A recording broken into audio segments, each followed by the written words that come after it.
Vamos fazer uma prece rapidinho aí para a gente iniciar. Pai amado, Jesus, nosso querido Mestre, nos encontramos mais uma vez reunidos aqui em vosso nome. Queremos agradecer, Mestre querido, pela oportunidade da presença. E sabemos que podemos sempre contar com os mentores, os trabalhadores espirituais, dessas duas casas que vêm se reunindo em vosso nome para o estudo dessa doutrina que é legado dos espíritos trabalhadores da tua seara, Mestre. Que esses irmãos, que esses trabalhadores, que esses mentores possam enriquecer a nossa reunião, nos auxiliando, nos incluindo, para que nós possamos retirar o máximo possível dessa doutrina bendita e que possamos, a cada dia mais, estarmos praticando todos os ensinamentos coletados aqui. Muito obrigado, mestre querido, em nome de todos esses trabalhadores, em nome dos trabalhadores e mentores da Casa de Maria Madalena e do Centro Espírita Caminho da Luz. Nós agradecemos mais uma vez, em nome de todos esses trabalhadores, em vosso nome, mestre, em nome do nosso Pai, nós damos por iniciada a nossa reunião dessa noite. Graças a Deus.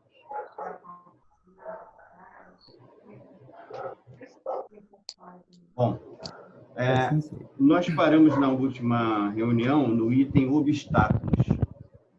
E eu não abri o livro virtual. A página do livro físico é a página 64. O livro virtual eu não abri. Tem alguém com o livro aberto aí? O virtual, não? Tem. Vou compartilhar aqui.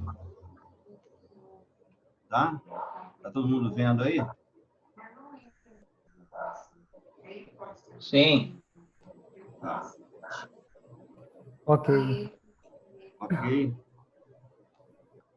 Tá certo. Capítulo 10, obstáculos. O mais forte obstáculo à utilização da mediunidade é o conjunto das imperfeições do médium, pois facilita a interferência dos maus espíritos, como dos frívolos, que com ele se afinam, mantendo identificação de propósitos de natureza inferior. Isso porque os médiuns não são criaturas privilegiadas, agraciadas, mas espíritos em evolução, sujeitos às provas da vida, que trazem do passado deficiências, viciações e desvios de comportamento ainda não superados, os quais se refletem, inevitavelmente, nas revelações interpessoais da presente encarnação, na qual se insere também o exercício mediúnico. Então, nós sabemos que nós, né, os médiuns, não são espíritos evoluídos, somos todos espíritos imperfeitos habitando aqui o planeta Terra. E o que acontece? Muitas das vezes, as nossas imperfeições interferem no mandato mediúnico ou afinidades pelas nossas imperfeições, espíritos inferiores se utilizam da nossa mediunidade. Em face dos perigos a que está exposto, o médium deve trabalhar pelo próprio aprimoramento íntimo, constantemente usando suas faculdades medianímicas com nobreza e desinteresse por qualquer tipo de retribuição. Até eu abro um adendo da mediunidade, né? É quando vem com interesses pessoais, principalmente financeiros, é onde a maioria dos médios se complicam. Continuando aqui com o Manuel Filomeno. Ainda porque tal experiência, quando vivenciada com entusiasmo e seriedade, ajudá-lo-á na retificação do seu caráter, enquanto lhe abre as portas do serviço de natureza superior. Então, é aquela situação, né? Quanto mais você atua na mediunidade com Jesus, mais isso vai te ajudá-lo a retificar o seu caráter, né? Porque você vai... É aquilo que está no livro dos Espíritos. Você quer afastar os maus espíritos? Atrai os bons. Então, se você utiliza a sua mediunidade com Jesus, você está atraindo os bons. Consequentemente, você está afastando os maus, né? Continua o Manuel. Esforçar-se-á a todo custo para libertar-se do orgulho, da presunção, da indolência e da irresponsabilidade. Esses inimigos da alma. É o avesso da disciplina, né? Como pediu Emmanuel ao Chico. Ao lado de tantos outros, dentre os quais merece atenção especial o orgulho, por ser a doença moral de que a criatura humana menos admite ser portadora, abalada como se encontra pelas ilusões escravizadoras e alienantes do ego. Por invigilância, o orgulho tem destruído as mais belas faculdades mediúnicas, impossibilitando os seus detentores de se tornarem instrumentos benfazejos e úteis para o progresso próprio quanto para o da humanidade. Aí eu acho bom alguém também fazer os seus comentários para complementar, né, a leitura desse quadro. Você realmente explorou toda essa coisa. Eu só evidenciaria realmente essa coisa do orgulho com duas lembranças aqui. Uma que ele fala que é a doença moral que a criatura humana menos admite ser portadora, né? Embalada como se encontra pelas ilusões escravizadoras e alienantes do ego, que seria primitivamente um instinto de autopreservação, e depois, com o desenvolvimento intelectual do espírito e tal, tornando a ele criatura independente, criatura com livre-arbítrio, existe essa situação do ego, né? Que realmente é um negócio complicado. E é tão complicado que ele continua falando por invigilância, quer dizer, na verdade, aliás, eu sempre brinco até, né, dizendo que no Espiritismo é um segmento religioso assim que a gente não tem. Eu vejo muitos segmentos religiosos, muita gente falando que era isso, ex aquilo, ex não sei o quê, ex não sei o que lá e tal. E dentro do Espiritismo a gente não tem muito, né? O cara abandonou aquilo lá depois que entrou para determinada religião, então ele não é mais. Então, no Espiritismo não tem muito. Eu não sei nem se até por conta do orgulho, que eu falei, então, o que a gente tem mais aqui? Se a gente não tem, se a gente não entrou com outras práticas, a gente só pode entrar com orgulho, porque eu fico imaginando o que nós somos, os membros do Espiritismo, são pessoas assim que têm um intelecto, segundo pesquisas, né? A educação acadêmica de todas os segmentos religiosos é a mais elevada e tal. Então, quer dizer, na verdade, o que a gente traz, então, é uma parcela de orgulho muito, muito grande dentro de nós. Mas o que é uma coisa, eu não estou falando isso dizendo que aí nós somos menores, não, nós somos iguais, somos a mesma coisa, cada um está num determinado caminho. E o que é extremamente normal, é normal isso acontecer, tanto que ele relata aqui, que agora é uma realidade. Então, o que ele fala na frase? Por invigilância, o orgulho tem destruído a maior parte das faculdades mediúnicas e de grandes faculdades mediúnicas. Então, quer dizer, por invigilância. O que a gente precisa perceber? É que a gente precisa realmente estar preocupado em trabalhar esse detalhe do nosso aprimoramento moral. O orgulho, né? Estão me ouvindo bem? O orgulho todos nós temos, mas aí tudo bem que a gente está batalhando e tudo, mas tem que ter a vigilância constante, né? No momento que a gente vai atuar na mediunidade, em qualquer momento que a gente vai atuar na vida, lembrar que tem o orgulho aqui, eu não posso agir segundo o orgulho, né? Essa aí, por invigilância, o orgulho tem destruído as mais belas faculdades mediúnicas, porque se o cara tivesse vigilante, né, o orgulho não teria sobressaído, né? no momento da atuação. Exatamente. Ele não ia se livrar do orgulho, mas ele já ia começar a dar combate. Pois é, já ia né? começar a dar combate. Ele, É uma coisa assim, ele não está dizendo assim, ó, se ele fosse radical, ele ia dizer, ó, seguinte, tem orgulho, então não pode ser médium, não. Não, vai bater outra coisa, vai fazer outra coisa, meu filho, tá? Porque o... Não, ele fala que a gente tem que vigiar. Podemos trabalhar apesar do orgulho, né? Perfeito, isso aí.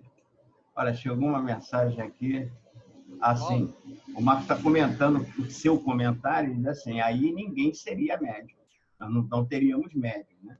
Quer dizer, a mediunidade, na verdade, o que ela vem é justamente fazer isso, ela vem auxiliar o nosso aprimoramento, a nossa vigilância em relação ao orgulho. O que acontece? No momento em que a gente se vê na condição de médium, que a gente tem que trabalhar mediunicamente, que a gente se propõe e tal, a gente começa a se vigiar. Então, a coisa se torna um ciclo vicioso.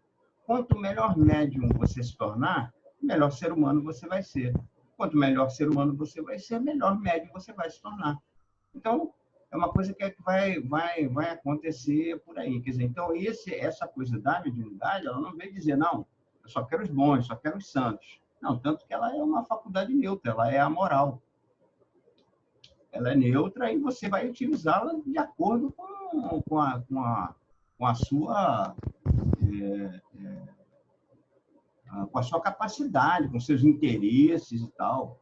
Então, agora, o Marquinhos leu lá no início. Se o médium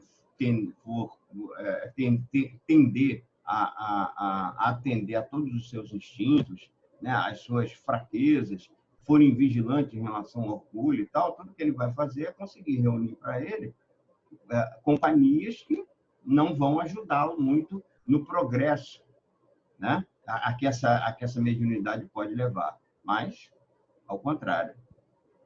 Então, o Carlos vai ler. Então, vamos lá.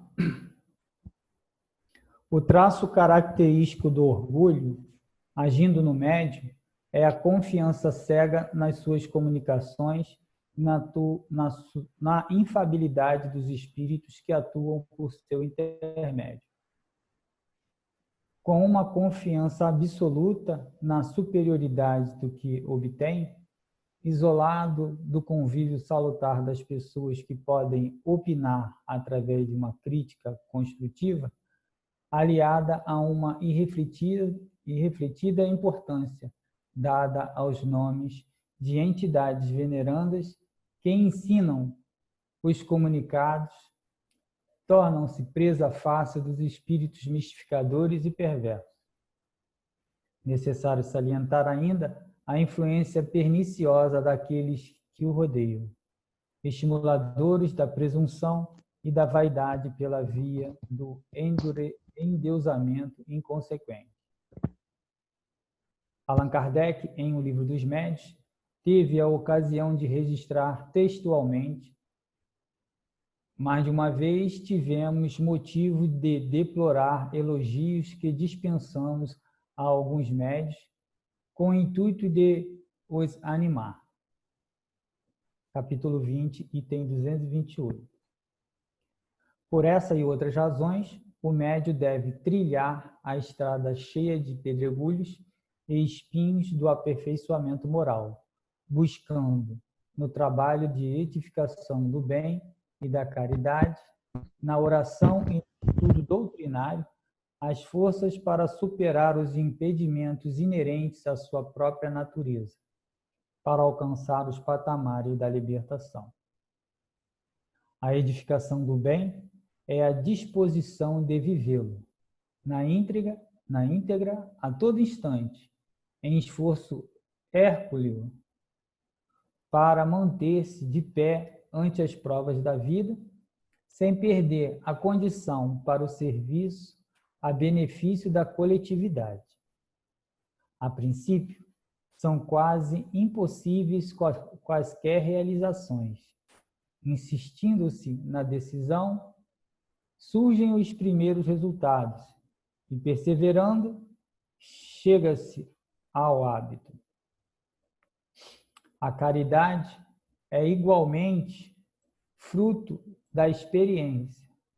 Pessoas existem que, questionadas sobre a sua prática, não encontram registros em si mesmas, jamais se doam, não sabem o de que se trata. Contentam-se em não estar contribuindo para o agravamento dos males alheios, o que, reconhecemos, já é sinal de progresso nascente. Para a gente ver como é que é tão certa, que é o que o Denis estava comentando aí, o Marcos também comentou a respeito da exigência de se tornar médium.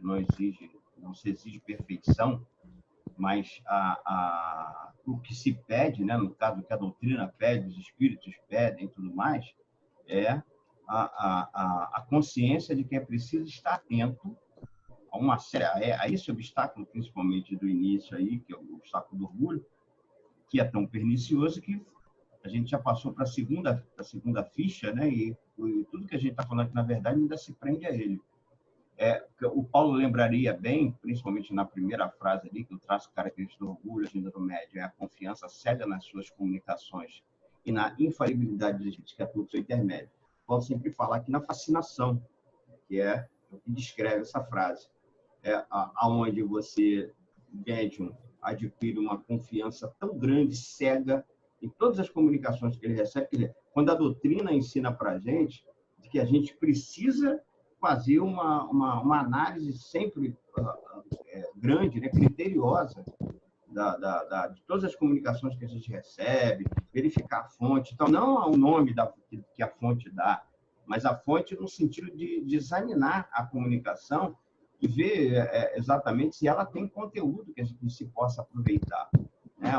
Quer dizer, você receber a comunicação é uma coisa, legal, você recebeu. Agora, é preciso que o próprio médium tenha o bom senso, se ainda ninguém... Bom, ele falou uma coisa assim tão estapafúrdia que ninguém mais acreditou naquilo. Ok, mas se ele acreditou, já é problemático. O próprio médium tem que ter também procurar esse bom senso. Outra coisa que eu achei interessante foi o seguinte, que o Kardec... Oi, ia falar alguma coisa, Marcos? Não, a gente observa que o próprio Kardec, né, ele, às vezes, no Livro dos Espíritos, você percebe que, às vezes, até o espírito se incomoda um pouco com o questionamento dele, né, porque ele insiste, é como se estivesse duvidando, como se estivesse... Porque é assim que a gente tem que ser, né? A gente tem que, o tempo todo, duvidar daquela situação, não no sentido de rejeitar, duvidar no sentido de buscar a confirmação verdadeira, não essa confiança cega que ele fala aqui no texto. Para mim, é um dos perigos maiores mesmo da mediunidade, essa confiança cega. Mal comparando, o que tem hoje em dia, por causa das fake news, então você recebe, vamos dizer que você recebe uma comunicação e quer passar adiante, né? Leu lá na sua rede social. Então, você está funcionando como um médium. Você vai receber uma comunicação e passar. Essa comunicação é verdadeira? Isso aí é sério? Então, antes de repassar, passar pelo crivo da razão, checar a fonte, né? E, no caso, comparar com outros internautas. Eu estou recebendo isso. Você recebeu? Você viu? Não? Então, o médium também comparar com o Livro dos Médiuns, comparar com o que está na doutrina.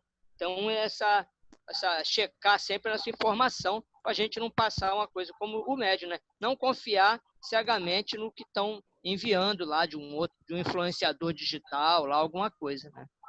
Isso que o Denis falou é extremamente importante, né? Eu sempre tive esse critério, né? Quando eu recebo alguma coisa que é de tom muito grave, principalmente, né? Quando é de alguém assim que não é confiável, né? Pessoas assim que passa tudo, aí eu já até esqueço. Mas quando é de alguém confiável, primeiramente eu pergunto para a pessoa, eu mando uma mensagem para ela e falo assim, vem cá, você confirmou esses dados aí? Isso é grave o que você está fazendo aí. Aí, se ela diz para mim que não, ela recebeu de uma fonte confiável ou tal, aí eu vou buscar. Quer dizer, ou eu não passo para frente, ou eu vou lá verificar se é mesmo. Agora, aqui no texto, eu também gostaria de falar que outra situação que ele fala aqui é o isolamento, né? Se isolar do convívio salutar.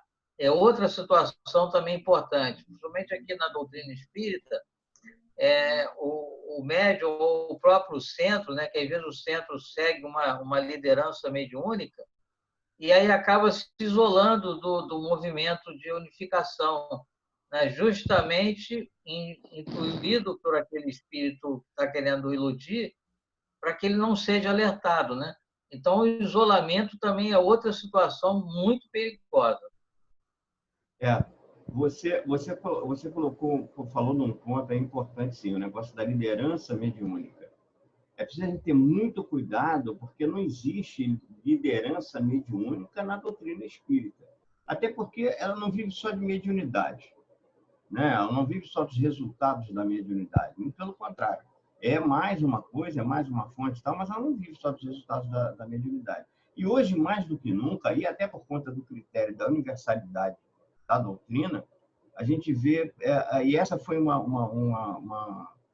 assim, uma função, não, mas eu diria que seja uma função que você ressaltou aí da unificação, essa coisa exatamente da gente ver até onde a gente está falando a mesma língua.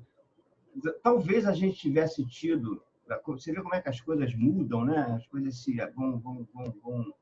vão crescendo, e quanto mais você estuda a doutrina, mais você observa o que está acontecendo em volta, pelo menos esse é o meu sentimento.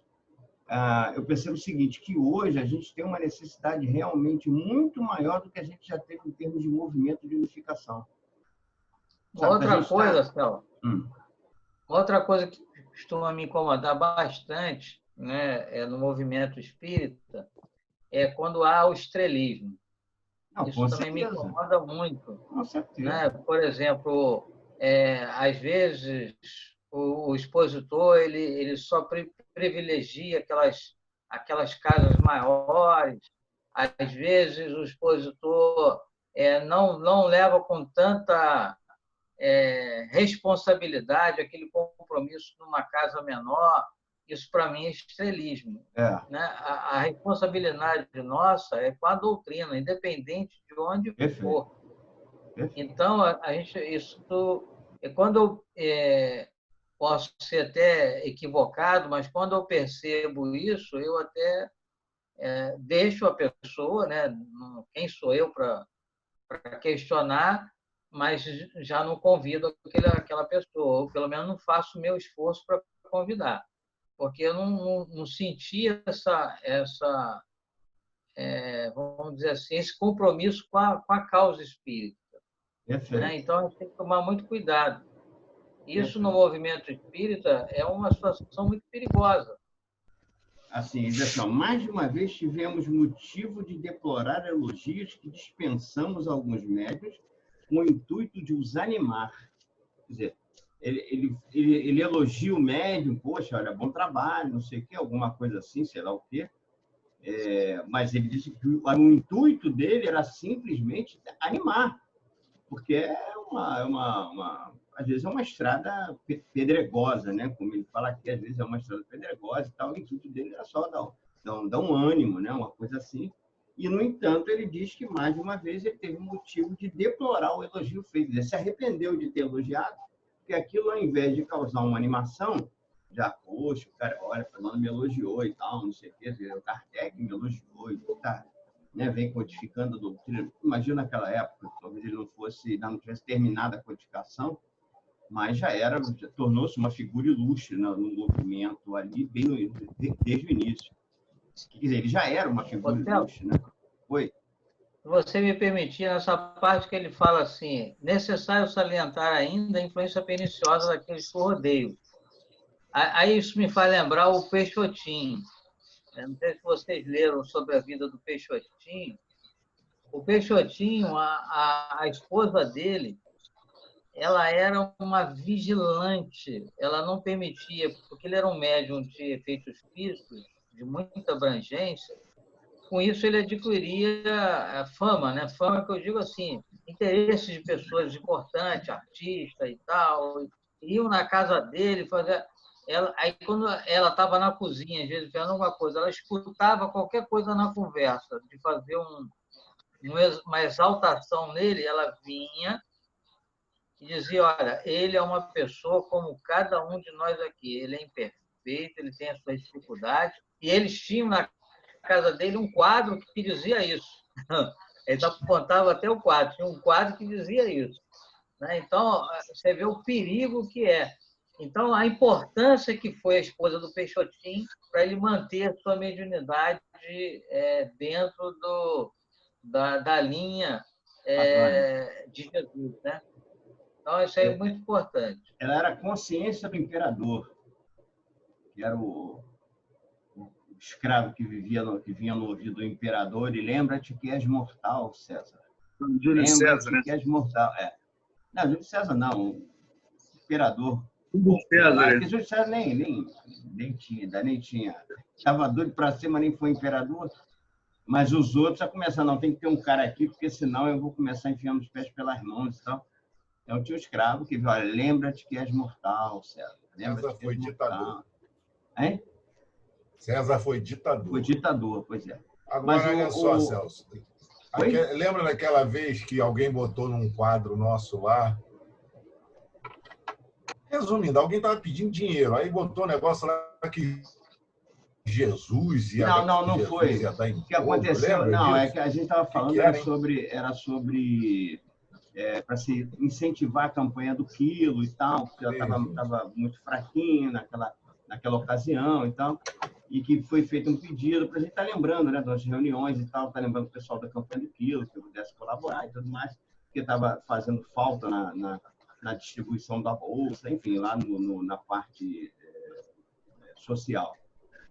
Aí, do atendimento social. E aí, não sei quem foi que colocou né, diante disso, resolveu colocar mensagens, tipo: olha, você faz não sei o quê e tal, colabora com a nossa campanha do quilo e tudo mais, e Jesus vai te recompensar. A intenção, com certeza absoluta, era das melhores, né? Não, mas claro, a frase era um pouco assim, dúbia, né? Jesus, né? vai te recompensar, aí começa aquele negócio, né? Pois é, você entra com... Porque, ou na mercadoria ou no espécie, dessa forma tudo se complica, né? Jesus vai te recompensar. Foi uma frase, uma colocação um tanto coisa, mas aí a gente acertou, corrigiu e tal, e ficou tudo bem. Mas porque às vezes a gente não tem não percebe o alcance das coisas. E aí tudo se complica. O Deison colocou aqui um lembrete aqui, diz o seguinte, que o elogio deveria ser tomado como um motivo para ser mais responsável. Exatamente. Essa era a ideia do Kardec. Eu já diria o seguinte, que diante disso, o melhor negócio é a gente não fazer elogio nenhum. Ninguém fazer elogio nenhum para a mediunidade de ninguém. Legal, beleza, maravilha. Todavia, a caridade é uma força dinâmica que aproxima as almas. A pessoa que já despertou para a sua vivência, diante de outra a quem se propõe ajudar, não saberá dizer qual das duas precisa mais da outra.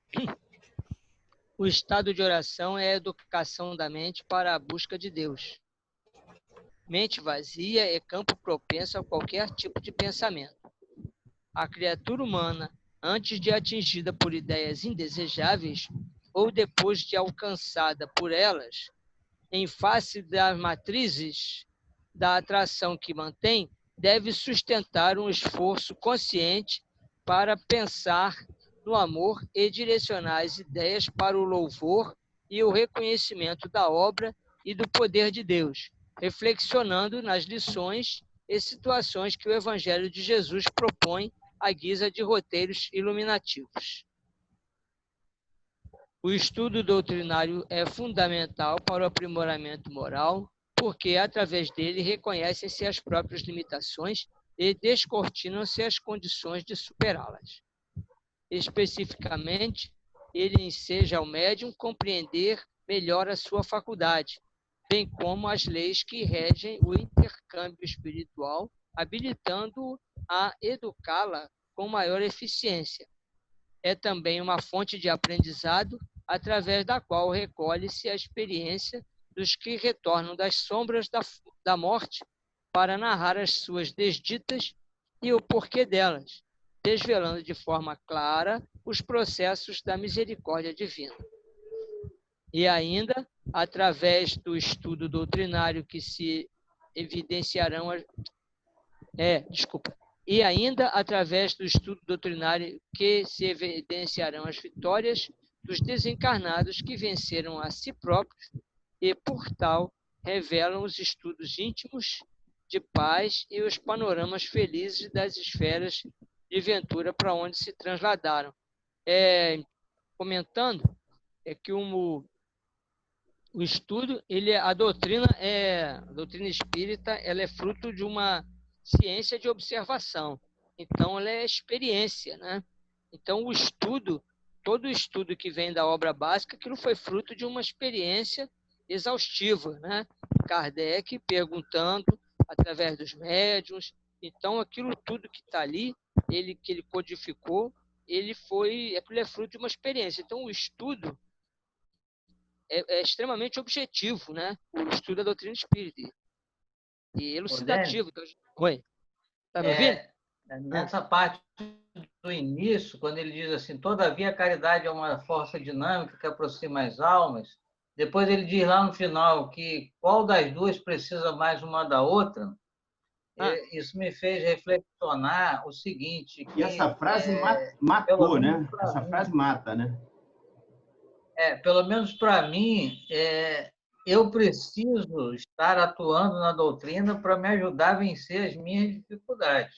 Então, às vezes, eu sou cobrado pela família, né? Porque você está se dedicando muito, aí você está esquecendo da família, mas para mim é uma necessidade. Se eu não fizer isso, o meu risco de cair é grande. Então, eu trabalho muito em prol da doutrina, mas eu não sei se eu estou trabalhando em prol da doutrina ou estou trabalhando em prol de mim mesmo. É por isso que ele diz aí, uma precisa mais uma da outra, né?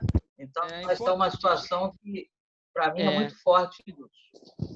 E qualquer caridade, né, que a gente se aproxima de alguém necessitado, eu vou fazer o bem, mas eu preciso daquela pessoa, porque através dela eu estaria evoluindo, através da caridade que eu vou fazer, né? Interessante. Fala aí, meus amigos. Fantástica mesmo. Fala, Leandro, tudo bem? Fala aí, boa noite a todos. Eu entrei um pouco atrasado, eu estava numa reunião do trabalho, aí agora eu vou prosseguir com vocês aí.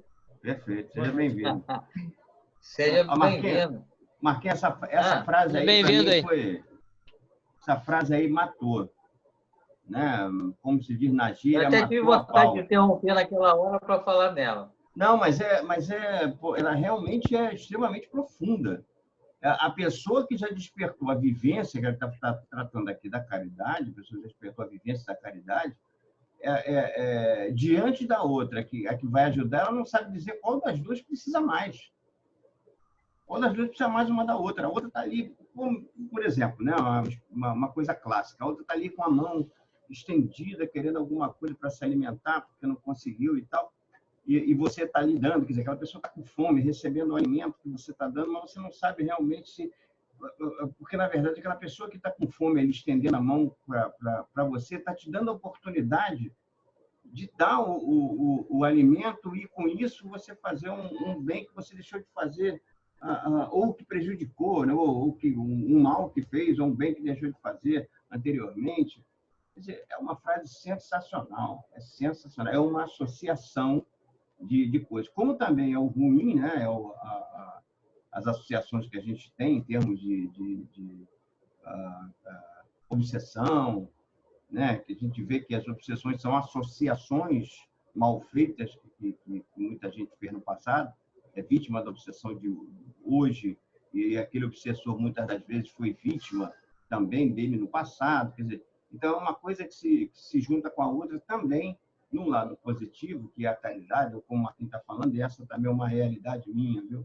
Quer dizer, eu acho até que nem faço tanto, não, fazendo tanto, não, até por conta exatamente desse tipo de coisa. Talvez eu não faça até mais. Mas esse pouco que eu faço realmente imaginando que se eu não fizesse, o meu problema seria bem pior. Bem pior. A outra frase também que me marcou muito aqui, né, é essa logo depois que ele diz: mente vazia é um campo propenso a qualquer tipo de pensamento. A gente tem até um ditado popular que fala isso, né? Então, a mente vazia é um perigo para todos nós que estamos encarnados nesse momento aqui no planeta Terra.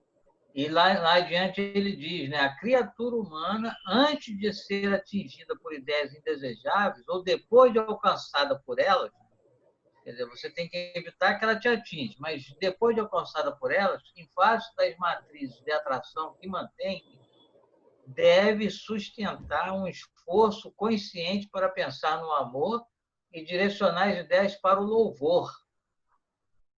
Então, olha só, deve sustentar um esforço consciente para pensar. O que é consciente? É você, opa, peraí, esse pensamento não está legal. Né? É você direcionar o teu pensamento para outro caminho. Isso é vigiar, isso é disciplina. Né? Reflexionando nas lições e situações que o Evangelho de Jesus propõe. Né? Quem é o nosso guia e modelo? Lá o Mestre, Jesus. Né? A guisa de roteiros iluminativos. O estudo doutrinário é fundamental. Aí a gente pode até acrescentar o estudo das obras fundamentais da doutrina espírita, vamos fazer uma redundância, é fundamental. É isso mesmo.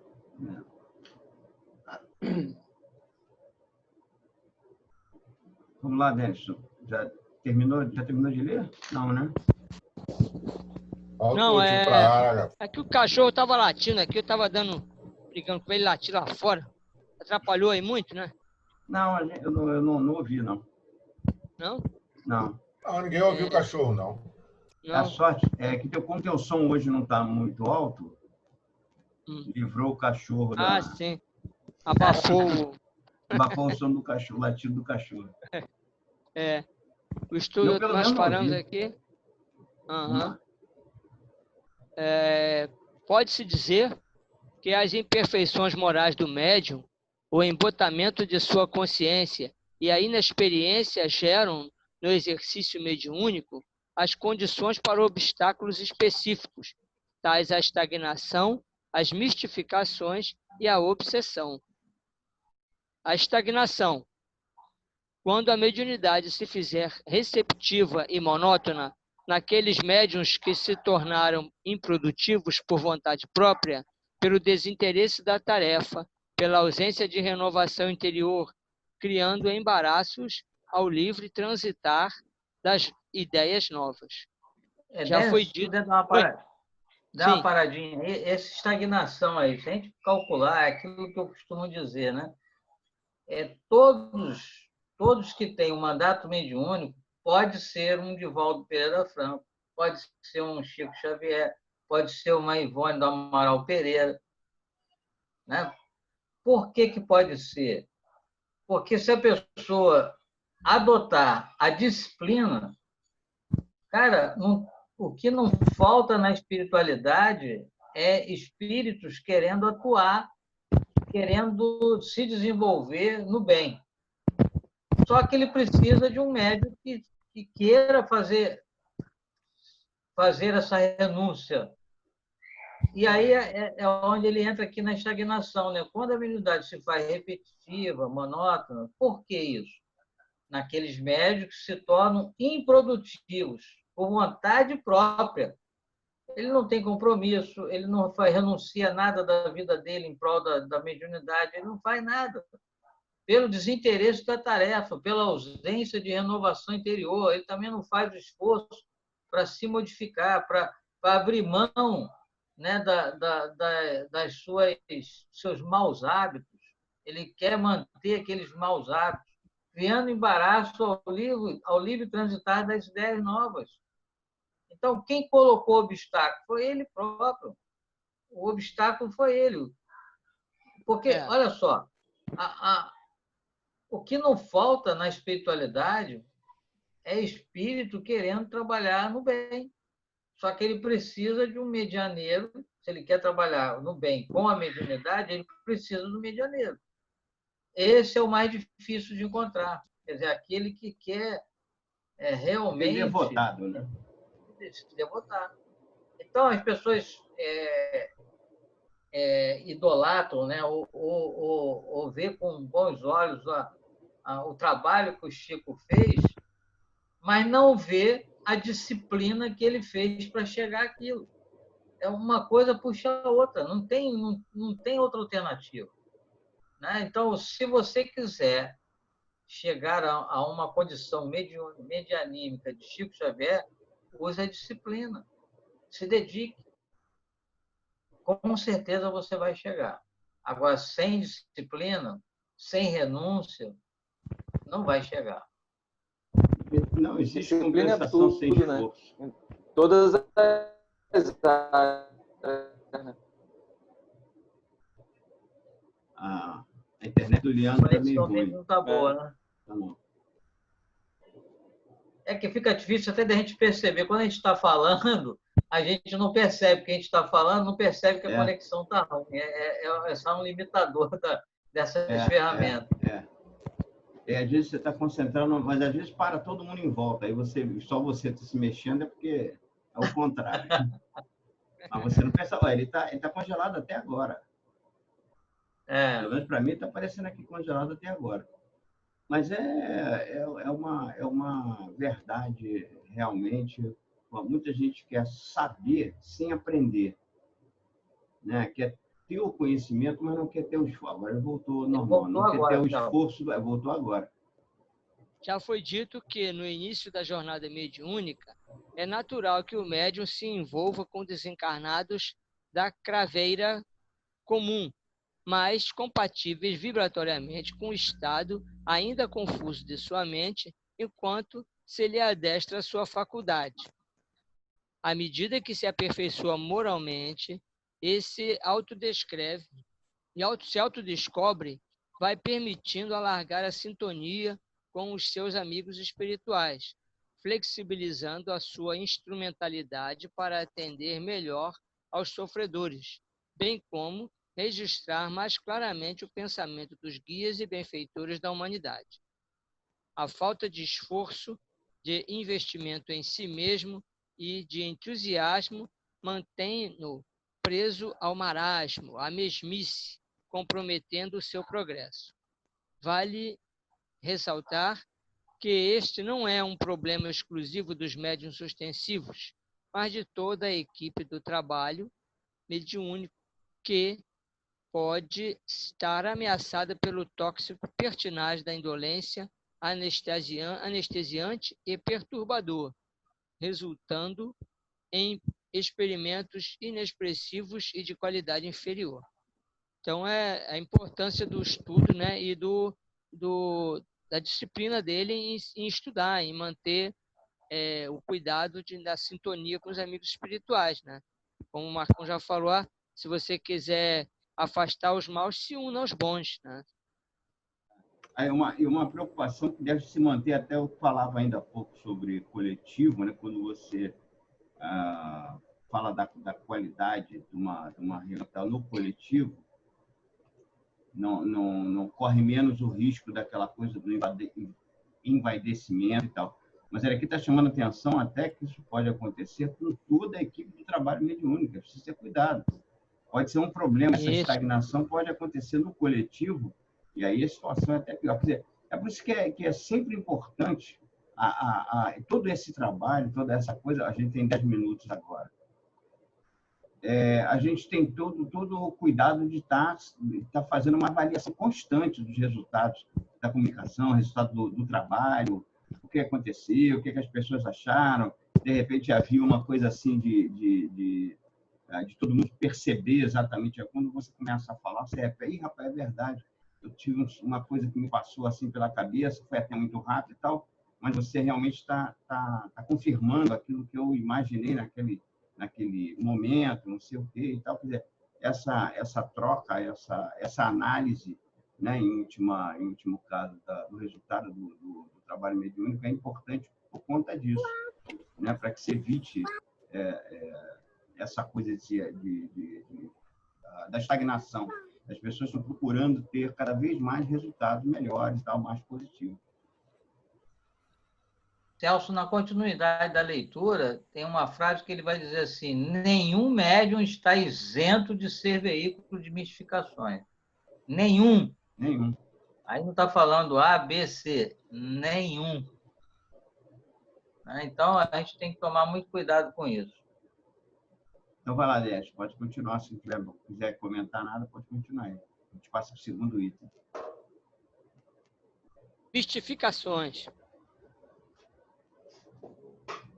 Apesar dos cuidados que o exercício da mediunidade exige, nenhum médium está isento de ser veículo de mistificações.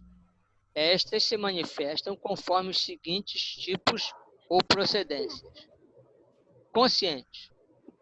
Podem ser provocadas pelo próprio médium que, não sentindo a presença dos comunicantes e sem valor moral para explicar a ocorrência, apela para o embuste, derrapando em gravame moral significativo. De maior importância para o estudo são as mitificações provocadas por espíritos frívolos e pseudo-sábios, que vêm às reuniões atraídos pelo comportamento equivalente dos médiuns ou de qualquer de seus participantes, ou são trazidos com a finalidade de pôr à prova a humildade, a vigilância e o equilíbrio da equipe mediúnica. Então, eles podem estar presentes pelos dois motivos, né? Serem atraídos e a permissão da equipe mediúnica, da equipe espiritual, para vamos testar esse pessoal, dar uma lição neles, né? É isso aí. Não, na verdade, acaba acontecendo as duas coisas, né? Porque se não forem atraídos, eles não podem pôr à prova. E ninguém vai pôr à prova uma equipe mediúnica que está fazendo tudo certinho, que está dentro dos padrões e tal. Não vai ter essa necessidade. Então, quer dizer, justamente essa coisa se dá exatamente pela atração que eles exercem mesmo a isso. O que ele quer dizer é o seguinte, que como a equipe ali tem essa tendência, ele não tem a proteção da corrente em relação à aproximação dessas entidades. Então, isso também tem a ver, Celso, isso também tem a ver com os interesses. Eu presenciei uma situação, assim, eu acompanhei uma situação de um médium de uma casa nessa situação por causa do interesse. Era um médium de efeitos físicos, né, em que ele, com isso, todo médium de efeito físico atrai muito interesse, né, das pessoas. E aí o que acontece? Eles estavam num centro pequeno, né, com aquela situação toda de começando a vir frequentar gente de posse, né, de poder aquisitivo, eles mudaram para um outro bairro, né, ganharam um terreno, ou compraram um terreno, adquiriram um terreno, começaram a construir um centro maior, né, e cada vez mais aquela situação, né? Isso tudo porque as pessoas estavam se aproximando do centro em função daquela mediunidade, daquele fenômeno que estava acontecendo. E aí começou a acontecer a mistificação, por quê? O médium, com medo de perder aquela clientela, né, ele começou a mistificar. É o que ele está falando ali, né? O próprio médium, né, naquela situação, aqui está falando dele não saber explicar. No caso ali, não. No caso que eu estou falando, dele não perder aquela clientela. E aí a coisa foi se tornando frequente, acabou que o centro entrou numa cisão. Porque quando o grupo percebeu, o grupo tentou, né, alertar o médium já começou a negar e ficou aquela situação, e uma cisão. Praticamente o grupo se desfez. né? E depois esse médium teve que parar, né? E só depois de muitos anos que ele voltou a atuar, né? Então você vê como é que é perigoso, né? E no caso aí foi a questão financeira, né? Foi a questão financeira. Isso aconteceu muito lá no início, na eclosão. Eu estou falando de um caso que eu presenciei, tá? Não estou falando com certeza. de casos que eu presenciei. Com certeza. E devem existir muitos, é só haver uma vigilância. O que eu queria chamar a atenção é o seguinte, que lá no início, quando ainda nem havia a doutrina, né, que os médiuns eram famosos, eram médiuns efetícios na sua maioria, e ficaram muito famosos e tal, porque era o momento exigia, né, que aqueles fenômenos fossem multiplicados e tal, que acontecesse muitas vezes. Então, e havia muita procura, não só com relação às pessoas, que muita gente no início usava aquilo como espetáculo, montava reunião em casas de gente famosa e tal, trazia convidados, as pessoas assistiam aquilo como assistiam a um show de mágica.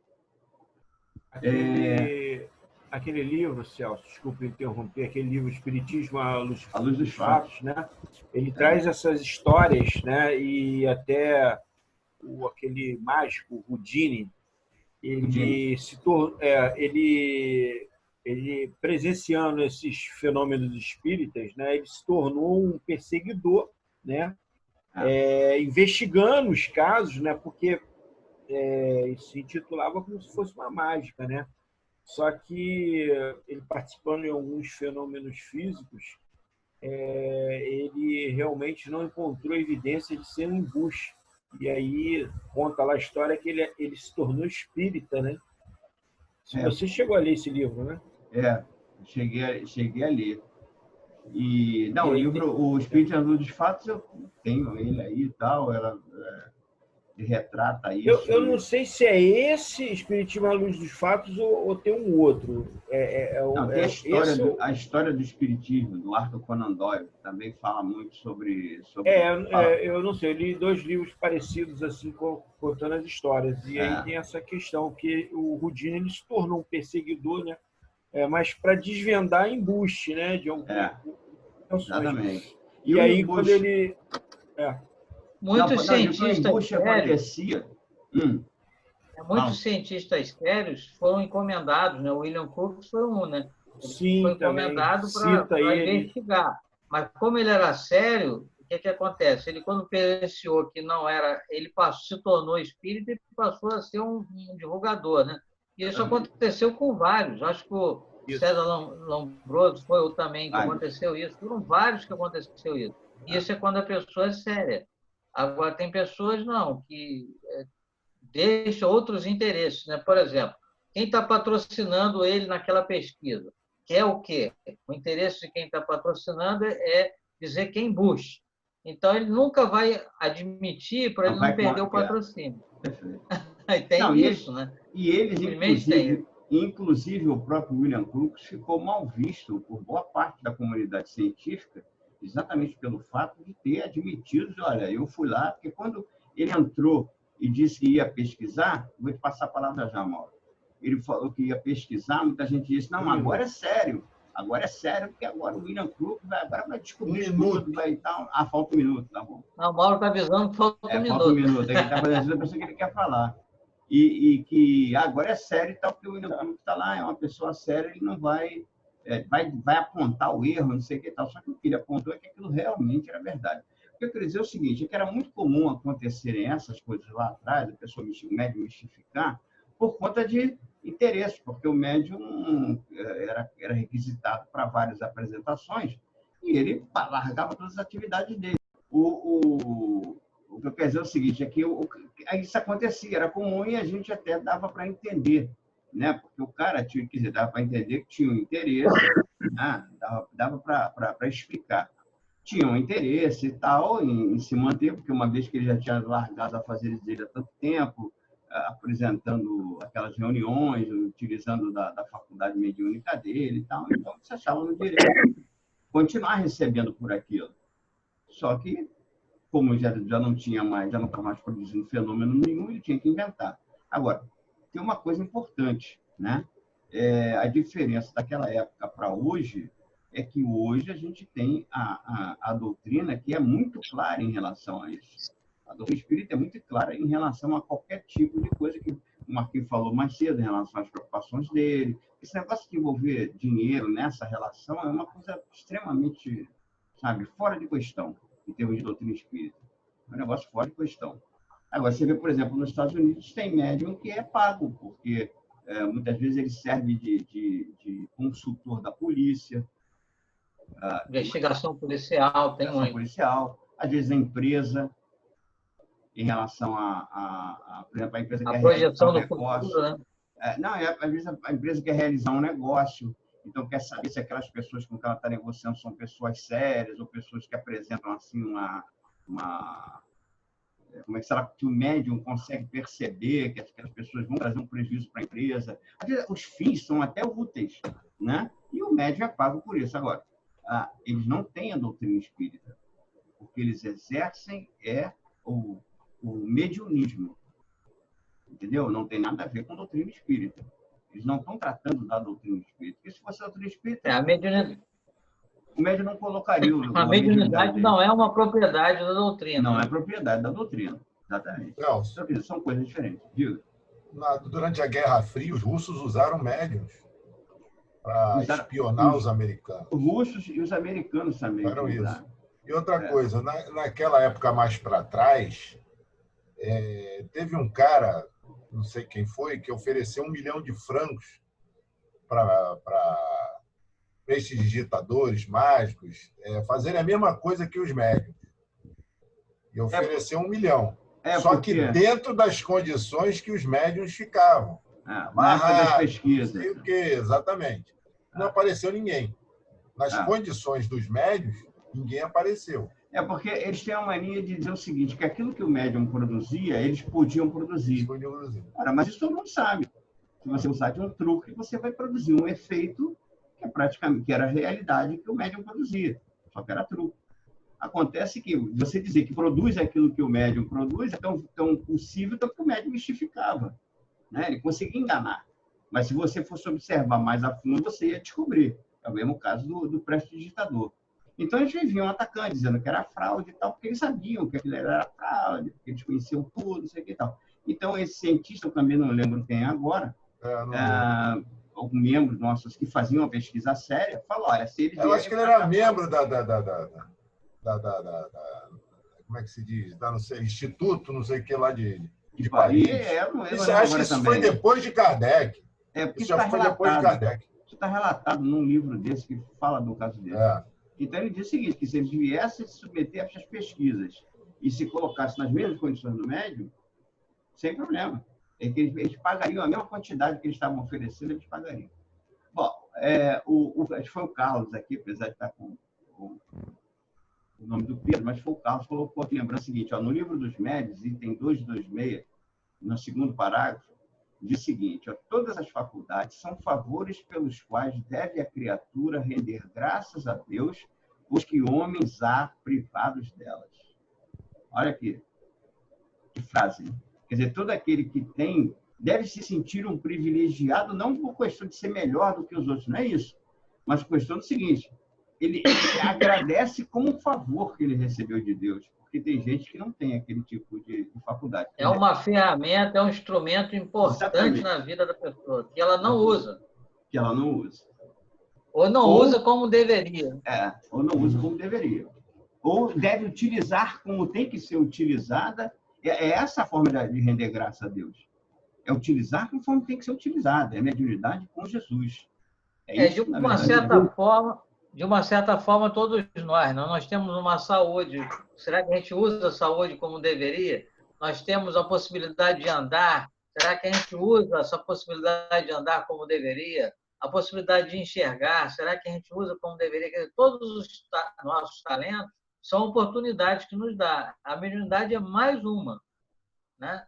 E ela é tão abrangente, é igual aqui a internet, né? A gente fazia estudo lá no Maria Madalena, né? Esse mesmo estudo lá no Maria Madalena. Não tinha esse número de pessoas às vezes. Não é isso? Não tinha. Não tinha. né? Agora você pode ter esse número, se você botar no YouTube, então, pode chegar a milhares, em todo o planeta, não é isso? E o que acontece? São possibilidades. A mediunidade é assim. É igual esse instrumento, ela pode chegar ao infinito, né? O nosso talento da visão, ele é limitado. O nosso talento do andar é limitado. Nosso talento são talentos limitados, são possibilidades limitadas. Agora, a mediunidade ela é infinita. O céu é o limite. Depende de você. Você quer usar? Você quer aproveitar? Aí é contigo. Perfeito. Bom, ó, já são 21h31. O Arilson, o Pietro está preparado para fazer a prece do Pai Nosso aí? Boa noite, gente. Tem Pedro. Boa noite. Então fica por aí. Vamos lá. Boa noite. Pedro já começou ali. Pode ir, Pedro.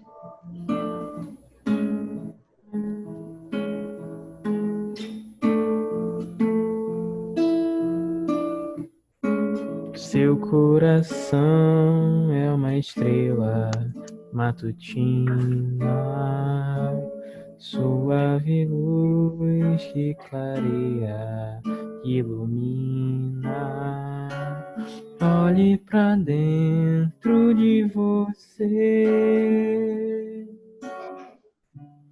descubra o brilho do amor.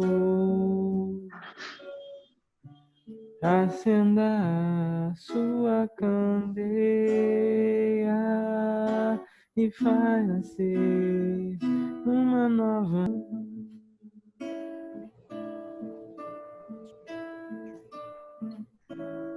Seu coração é uma estrela matutina, suave luz que clareia, ilumina. Olhe para dentro de você, descubra o brilho do amor. Acenda a sua candeia e faz nascer uma nova manhã. Faz nascer uma nova manhã.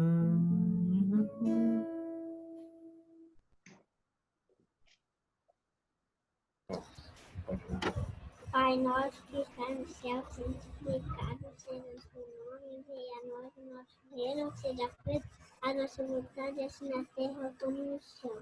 O pão nosso de cada dia dai hoje. Perdoai a nossa ofensa, assim como perdoamos a quem deu pedir. Não deixeis cair em tentações, mas vai do mal. Amém. Assim, com essa prece singela do Pietro, nós te agradecemos, Pai, por mais essa oportunidade de estarmos aqui nesse estudo virtual com esses amigos, abrangendo essas duas casas co-irmãs, Grupo Espírita Amor e Luz Maria Madalena e Centro Espírita Caminho da Luz. Agradecemos por essa oportunidade, Senhor, e te rogamos, em particular, em prol do meu cunhado, João Carlos Mendes e Ruas, que desencarnou ontem, que ele possa ser amparado, Senhor, pelos seus familiares, que ele possa ser amparado pelo seu anjo de guarda, para que ele entenda esse momento do seu retorno à pátria espiritual e que ele possa estar aberto às orientações que lhe vão ser transmitidas e seguir essas orientações. E que os seus familiares e seus amigos possam auxiliá-lo com preces e boas lembranças. E da mesma forma, Senhor, pedimos por todos os nossos irmãos que estão nesse momento fazendo o seu retorno à pátria espiritual. Que eles também possam sentir a presença de familiares, que eles possam entender e compreender os desígnios de nosso Pai e prosseguir a sua caminhada evolutiva. Faço um apelo também, Pai, como não posso deixar de fazer, em prol dos nossos irmãos suicidas, que eles sejam amparados e amenizados em suas dores. E peço, Senhor, por aqueles que estão com ideias do suicídio, que eles, nesse momento, possam ser despertados por seu anjo de guarda dessa irreflexão que é o suicídio, e que eles possam evitar, Senhor, de cometer esse engano. E assim, Pai, finalizando, pedimos por todos nós, por toda a humanidade, que possamos vencer, Senhor, as nossas deficiências, os nossos vícios, os nossos maus hábitos, e procurar seguir as orientações de nosso guia e modelo, nosso Mestre Jesus. Muito obrigado, Pai. Que assim seja, graças a Deus. Graças a Deus. Amém.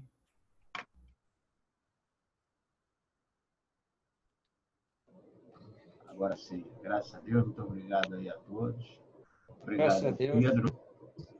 Paz de Deus continue com todos. Um número musical ali bastante agradável. Ao Pietro aí que fez a nossa prece. A voz do Preto no início dava boa, Ailson. Depois ela foi caindo um pouquinho. Sumiu um pouquinho. Tem que tentar. Ele falou baixo. É celular que você tá? É celular? Não, eu tô botar no... o celular pertinho da boca dele. Não, eu tô no notebook com o fone. Mas tipo assim, ele falou baixinho. Ele costuma falar mais alto. Aí deve ter ficado um pouco distante, né? Porque o microfone aqui. Quem falou baixinho? Você. Agora todo mundo ouviu. Agora eu vi. Baixinho, não, agora se defendeu. A partir do potência, ele tem que se defender. Coisinha linda dele. Pois é. Estão falando que você falou. Eu falei que você falou baixinho, ó. Aí você falou... Lindo, lindo. Além de lindo, uma coisinha doce. Mas agora eu gostei do seu visual também, viu? Gostei muito do seu visual. Ficou legal. Pela primeira vez, depois de mais de 5 anos, ele deixou cortar o cabelo dele. Quer dizer, pela primeira vez não, né? Ele cortou das outras vezes na imposição. Eu e Malena, assim, ó, a cabeça segurando a cabeça dele para cortar. Dessa vez ele virou para a mãe: mãe, apara minha franjinha. Aí a Malena fez isso aqui, né? Fez errado. Aí aparou a franjinha. Aí ele falou assim: me leva para cortar o cabelo? Deixou. Aí levou. Só que o rapaz não sabia mexer no cabelo dele. Já foi falando assim: o cabelo dele é difícil, né? Muito lindo. É daqueles caras que só corta com máquina, né? Acostumar com máquina. Aí eu vou levar depois para acertar melhor. Não ficou muito bom, não, mas... Olá, boa noite. Boa noite. Um abraço. Bom, então, boa noite, até a próxima. Valeu, boa noite a todos. Saúde. Vou encerrar aqui. Muita paz. Tchau, tchau, gente. Tchau.